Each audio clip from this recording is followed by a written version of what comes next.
So I got a job in a record and tape exchange. Previously, I'd written to every record company asking if I could get a job doing anything, and no one had replied. I think Trojan replied, actually. Trojan replied, said no. Don't think anyone else replied. So music was what I loved and what I wanted to do, but the possibility of actually doing it as a career was pretty remote, really.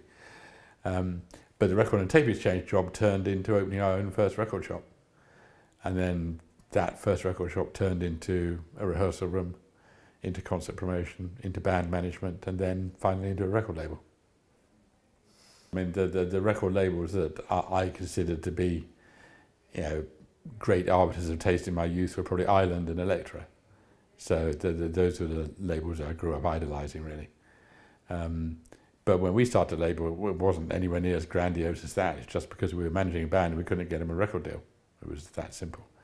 And of course, in those days, starting a label was quite a big deal. There wasn't any instruction manual, whereas now it's something that some kid does in some garage every day of every week. But it was really pretty unusual when we did it. And that was the Lurkers' first single, Shadow Freak Show. And in those punk days, you could basically sell whatever you put out, because there were so few punk singles. So many people wanted them. Like the same 10 or 20,000 kids wanted every punk single that came out. So you made a punk single, you sold 10 or 20,000.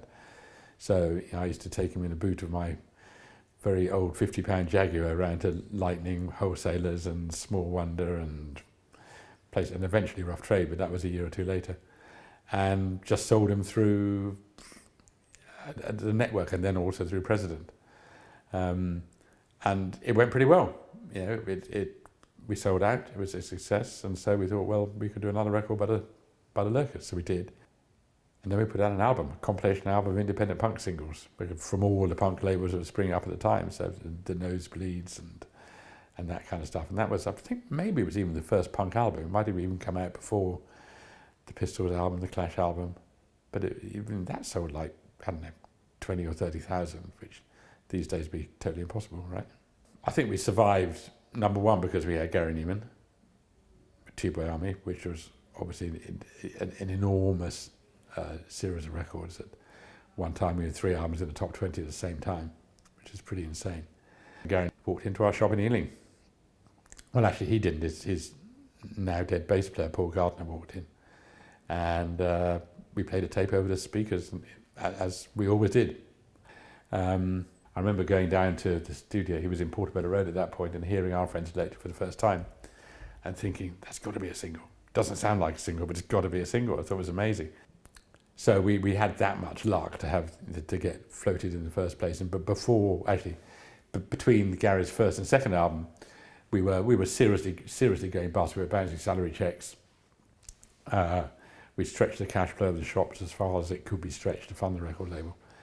And it was pretty much the end. And John Cooper got us an introduction to Warner's, and they did a license deal with us. We had a band called The Doll who had a hit with a song called Desire Me, who they thought were going to be huge. They didn't particularly see Gary Newman at the time. And they gave us £100,000 advance, which was absolutely insane as far as we were concerned.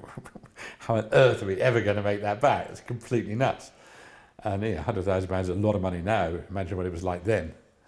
But of course, a few months after we did the deal, Gary Newman happened, and they made it back within the first year, I think. But you actually asked me why we survived and others haven't. I think it was the luck of having Gary Newman early on, number one. And number two, just being prudent, really. Just kind of being, the right combination of being prudent but ambitious.